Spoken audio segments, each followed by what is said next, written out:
A paz do Senhor Jesus, queridos. Quem está falando aqui é o pastor Rangel Bispo. Irei comentar a quarta lição do segundo trimestre de 2023.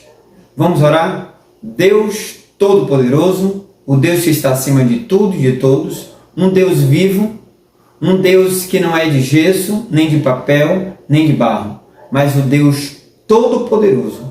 Abre nosso entendimento para que nós possamos entender essa tua palavra, meu Deus, e praticar a mesma em nome de Jesus. Repreende toda idolatria em nossas vidas, para que o teu nome, meu Deus, seja glorificado, somente o teu nome.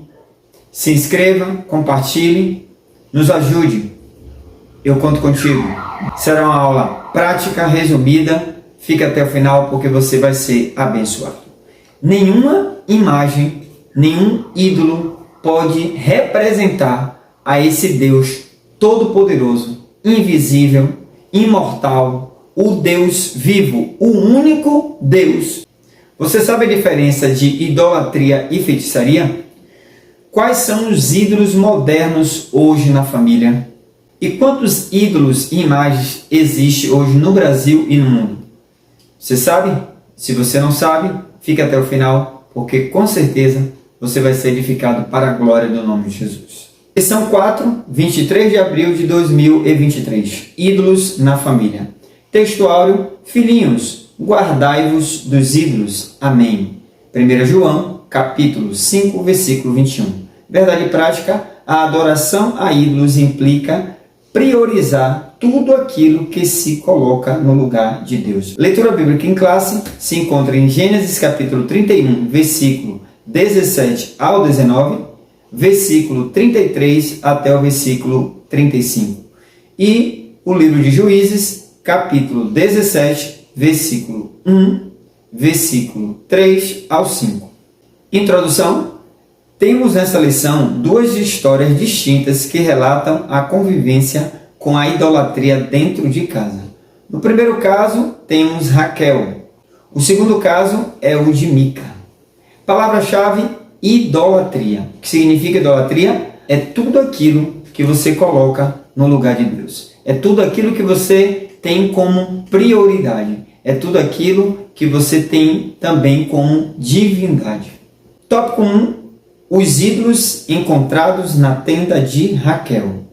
Parágrafo 1. A fuga de Jacó e sua família para a terra prometida. Parágrafo 2. Labão descobre o furto de seus ídolos domésticos. E parágrafo 3.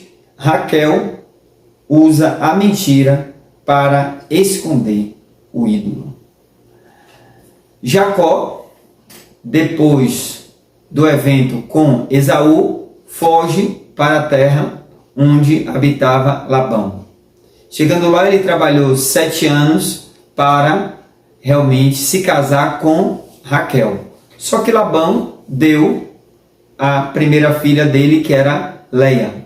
Então ele teve de trabalhar mais 7 anos para conquistar Raquel. E no fim ele trabalhou 14 anos para realmente ter a sua esposa amada, a Raquel.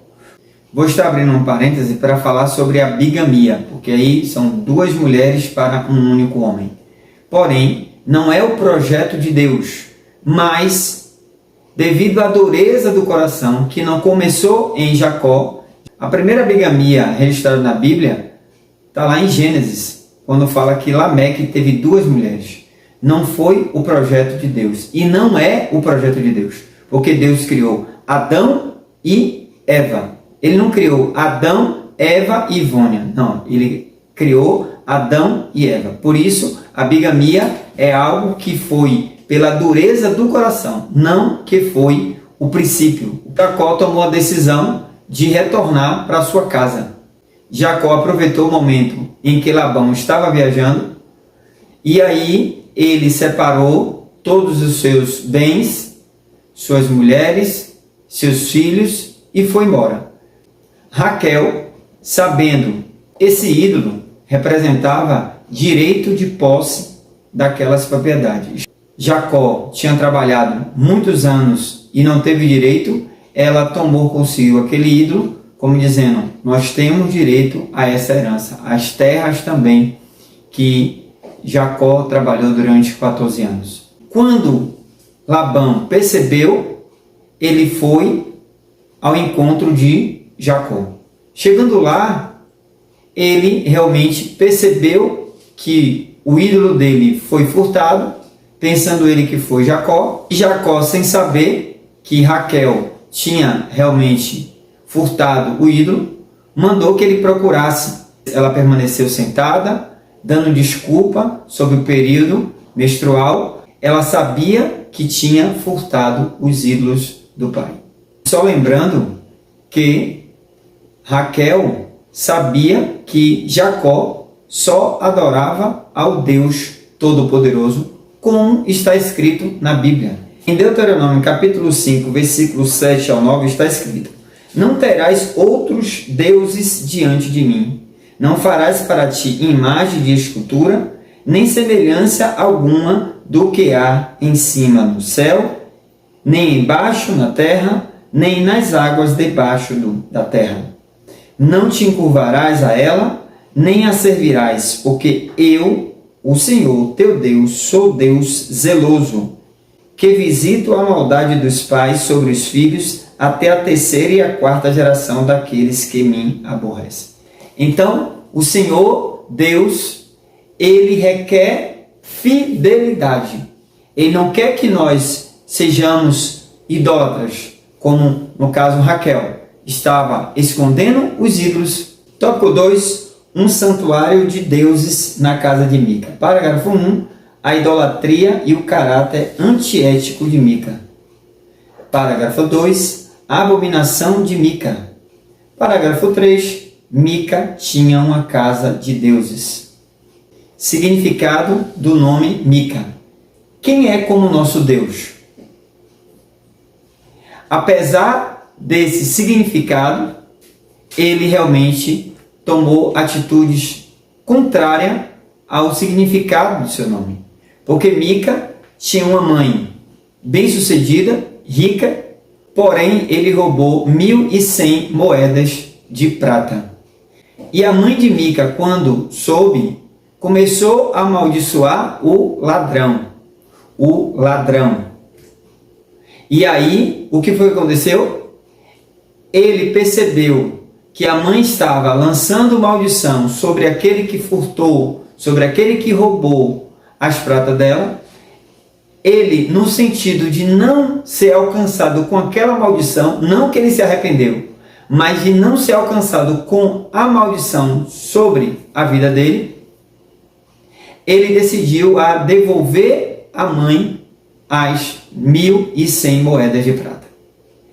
E a mãe resistiu e disse: não, meu filho, fique para você. Ele disse: não, minha mãe, tome suas moedas. E ela decidiu separar uma parte para fabricar um ídolo dentro da casa de Mica. Ele era supersticioso, não foi arrependimento, ele era supersticioso. E aí ele criou uma imagem, levantou um dos filhos como sacerdote, e Mica gostava também de comprar as pessoas. Ele comprou o filho, colocou como sacerdote, comprou também o levita que estava esperando um espaço, uma oportunidade para morar, e ele pega aquele levita, levanta ele como sacerdote, paga o levita, como nos dias de hoje, infelizmente, muitos estão comprando os bajuladores, aqueles que se vendem por conta de um cargo, e isso na família de Deus, infelizmente.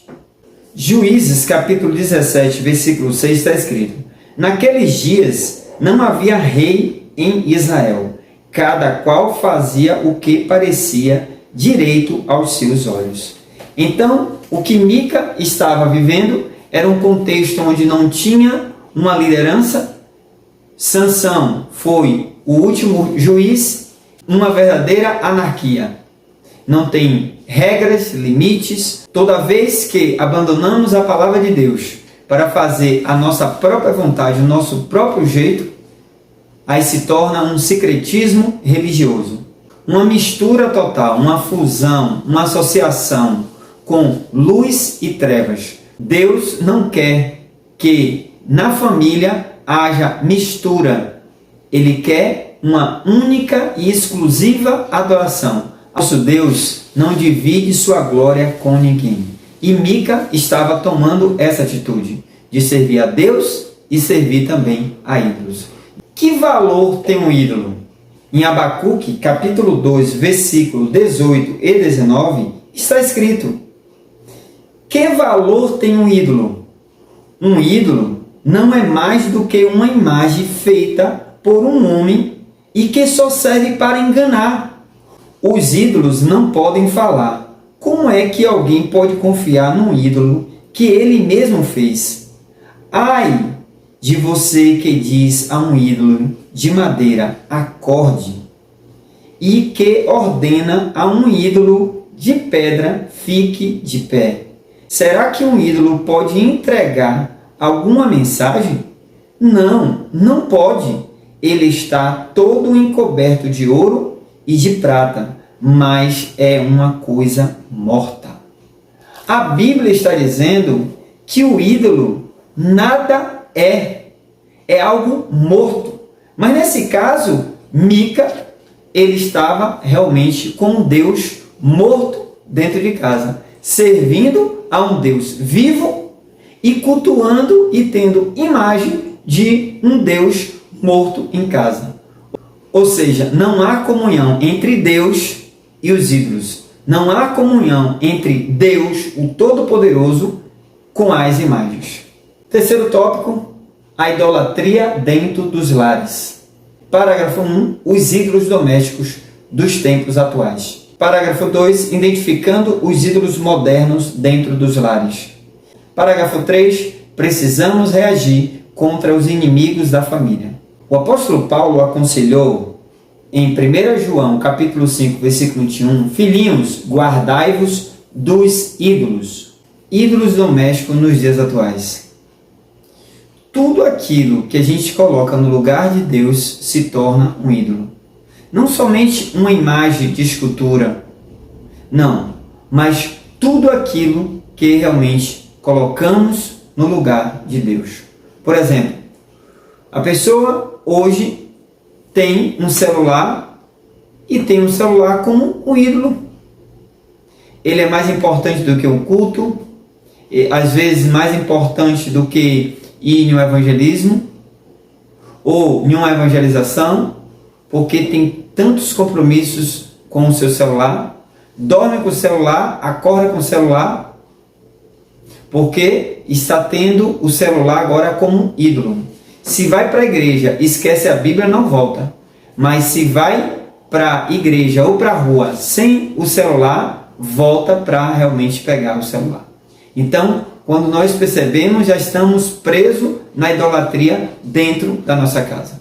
Deus pediu Isaac a Abraão, porque imaginou, quem sabe, que Abraão estava até mesmo idolatrando ou colocando Isaac em primeiro lugar. Mas foi diferente. Deus, ele viu e provou realmente a Abraão e percebeu que ele era realmente um filho fiel. E que sejamos como Abraão, que não possamos de forma alguma colocar nada no lugar de Deus. E tem muitas outras situações. O filho, o marido, a esposa. Ah, meu marido não é crente, eu não vou para a igreja. Então você está colocando o seu marido em primeiro lugar, o seu filho em primeiro lugar, Deus em primeiro lugar.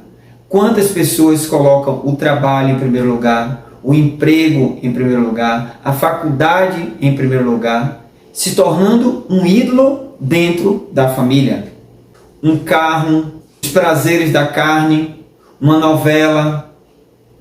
Então é algo que nós temos de ter cuidado. Porque, como Raquel estava escondendo os ídolos, muitas vezes também estamos escondendo os ídolos, que não significa que seja uma imagem em si. Se for uma imagem é pior ainda, porque crente que é crente, que serve ao Senhor, não pode ter imagem dentro de sua casa. Mas eu estou falando aqui de outros tipos de ídolos, o qual eu citei. Então, que possamos estar atentos para não realmente estar escondendo os ídolos dentro da nossa família. Emissoras que se vende para manipular as informações, para destruir os valores morais, éticos da nossa sociedade, da família, exibindo novelas, séries, distorcendo uma inversão de valores, e precisamos estar atentos. Não só as emissoras, como as redes sociais, Instagram, WhatsApp, Telegram, dentre outros. Precisamos estar atentos para não estarmos com o ídolo dentro da nossa família. Que nós possamos estar realmente identificando, para não fazer como Mica, que estava realmente fazendo um Deus para realmente estar colocando dentro da sua casa e fazendo uma dupla adoração ao Deus Todo-Poderoso e ao Deus de barro, de gesso. E que Deus tenha misericórdia de nós. Hino da harpa cristã 91. Esse hino é muito interessante. Escute. Jesus, eu almejo a pureza do céu, tua linda presença num coração meu. Os ídolos quebro, os ídolos quebro, me toma Jesus. Dai-me a pureza da nívea luz, nívea luz, nívea luz. Dai-me a pureza da nívea luz. Que nós possamos quebrar todos os ídolos que porventura estiver dentro da nossa família. Conclusão: precisamos investir na família, criando barreiras espirituais e morais no seio dos lares para salvar nossos filhos e prepará-los para uma vida cristã sadia que glorifique a Deus. Por isso, os ídolos da atualidade precisam ser retirados do nosso meio para que não venha a roubar o lugar de Deus em nossas vidas. Pastor Rangel, qual a diferença entre idolatria e feitiçaria? Idolatria é tudo aquilo que você coloca no lugar de Deus. Seja uma imagem, seja também coisas como a gente falou nesse estudo. Feitiçaria já tem a ver com simpatia, trabalhos, macumba, feitiço, fazendo algo, tendo alguma receita para fazer mal a alguém. Então isso é feitiçaria. Mas o Senhor condena não só a idolatria, também com a feitiçaria.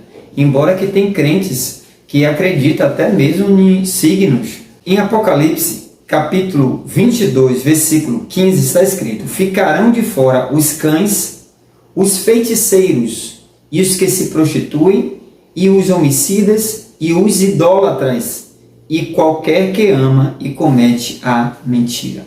A Bíblia está revelando que os idólatras e os feiticeiros não herdarão o reino de Deus. Não irá morar com o Deus, porque Deus quer uma exclusiva adoração, uma única adoração a Ele, porque Ele é o Todo-Poderoso, o Criador de todas as coisas e de tudo.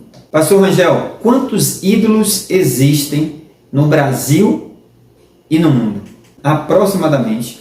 No Brasil tem cerca de 7.000 ídolos, entre eles de gesso, de barro, papel, ouro, prata, bronze, azulejo. E no mundo também aproximadamente 330 milhões de deuses, de ídolos, de imagens. Ou seja, o homem cria o Deus de madeira, um Deus com D minúsculo, e começa a adorar a esse Deus. Um Deus que não ouve, um Deus que não vê, simplesmente porque ele se agradou. E o interessante é que ele compra esse Deus, começa a cuidar desse Deus, ele é que decide qual é o Deus que ele vai ter, porque tem diversos. Aí a pessoa tem de limpar, tirar traça, tirar poeira, limpar, tratar, cuidar, acender vela. O homem cego, ele deixa de adorar o Criador para adorar a criatura. e que Deus tenha misericórdia de nós. Que nós não venhamos de forma alguma adorar a criação, as coisas desse mundo, os ídolos dentro da família. 1 Coríntios capítulo 10, versículo 14 e o versículo 20 está escrito: portanto, meus amados, fugi da idolatria. Versículo 20: antes digo que as coisas que os gentios sacrificam, as sacrificam aos demônios e não a Deus. E não quero que sejais participantes com os demônios. Então, por trás da imagem da idolatria existe demônios. A palavra de Deus está bem clara que não devemos ser participantes da mesa de Deus e da mesa dos demônios. E que nós possamos estar fazendo uma autoavaliação e verificando se nós estamos com algum ídolo desse dentro da nossa casa, para jogarmos fora urgentemente, porque Deus tem ciúme de nós. Tiago, capítulo 4, versículo 5. Amém? Se você gostou desse estudo, como forma de agradecimento, se inscreva, comente, compartilhe e divulgue esse material para que outras pessoas possam ser edificadas. Ok? Conto contigo. Deus abençoe. Que Deus abençoe o nosso Brasil. E livre o nosso Brasil de toda idolatria, de toda feitiçaria. O Brasil pertence ao Senhor Jesus. Eu repreendo toda idolatria na autoridade do nome de Jesus. E peço também que você seja um intercessor pela nossa nação, porque o nosso Brasil pertence ao Senhor Jesus. Até a próxima aula, se assim Deus permitir. Fique com Deus. Abraços.